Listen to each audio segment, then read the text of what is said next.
Hello, friends. Thank you once again for joining us on In His Will for a reading from the Book of Heaven.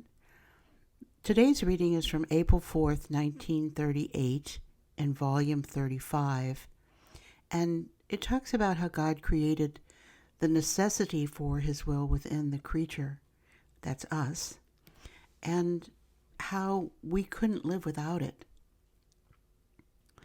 So, Luisa begins by saying, "My poor mind feels the extreme need to trace the acts of the divine volition as the breath and heartbeat of my poor existence.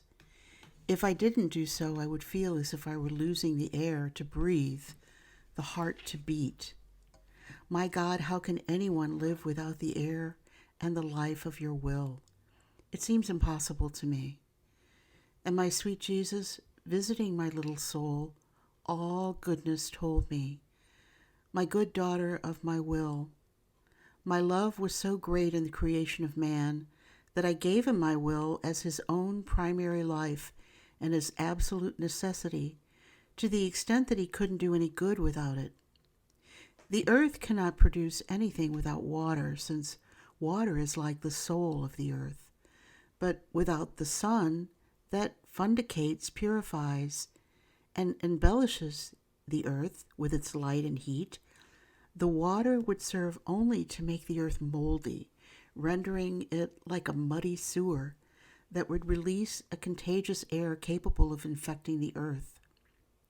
But these three elements, water, earth, and sun, are not enough.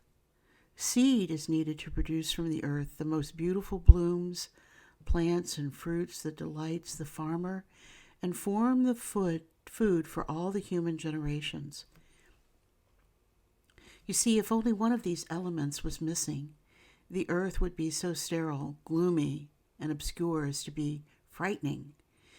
It is the necessity of the union of these elements that forms the beauty, the utility, the goodness, and the fecundity of our creative works.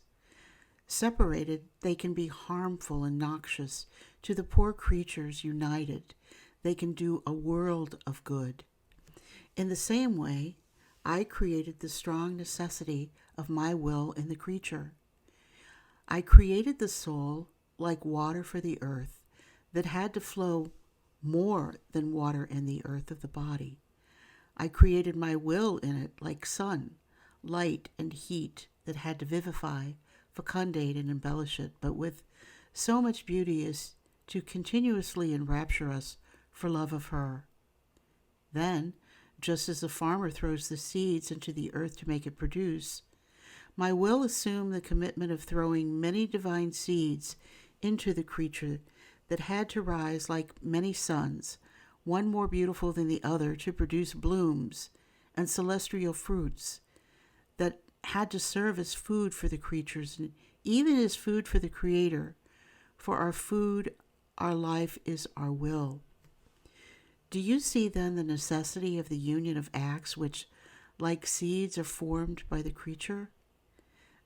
This necessity determines the growth of my will within her. It communicates the virtue of our divine qualities, producing many prodigies of grace and beauty. And we love her so much that not only do we become inseparable, but we also operate continuously within her. We know that if we love, she loves. If we work, she works. Nor can she do anything without us. If her union with us were missing, she would be reduced to uselessness, like the earth with no water, no sun, and no seed. Therefore, loving her very much, we do everything in her. Do you see at what painful, harmful, and almost horrible point the creature puts herself without our will?" Then he added, in a more sorrowful and touching tone, "My daughter, how painful it is for us not to see the creature living in our will. By not living in it, she wants to confine us in our celestial fatherland. She doesn't want us to live on earth together with her. Our will is a weight for her. She runs away from our sanctity, shuts the door to the light, and looks for darkness. Poor one, By doing her will, she will die of cold and starvation, and she will say, "Heaven does not belong to me." These creatures live in exile on earth with no support, no defense, and no strength. Good itself turns into bitterness for them, and if necessary, even in defect, they form our suffering and suffocate our love continuously.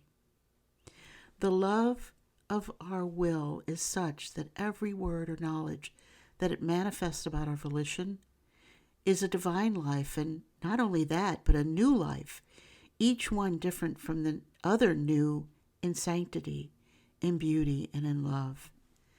Therefore, we delight very much and celebrate making known what our will is, what it can do, and at what noble, sublime, high point within our divine womb it wants to place the creature. In fact, by making it known, we do nothing other than pour out new divine lives, and as these lives are possessed by the creature, we receive from our own new love, beauty, goodness, and so on. By means of our own lives, oh, how glorified and loved we feel by the one to whom we revealed ourselves. Making ourselves known, finding one who wants to know us, is the act that glorifies us the most. Our love finds the one to whom it can pour itself out to give whatever we want. After all, why would we have made the creature if we didn't want to make ourselves known? It is the knowledge that makes us descend into her and gives her the wings to descend to us.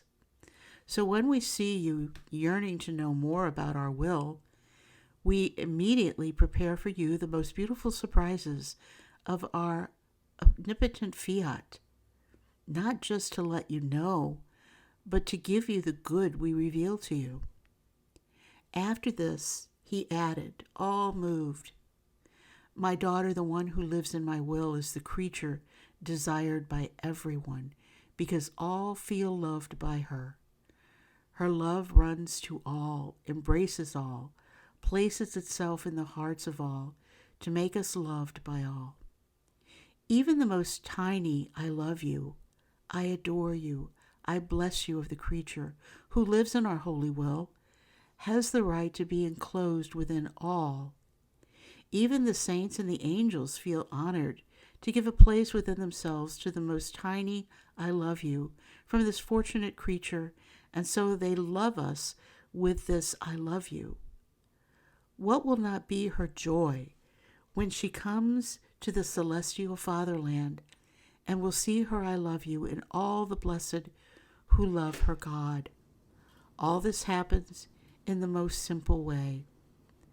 Since our will is everywhere, anything done in it takes its place everywhere and acquires the continuous act of loving always.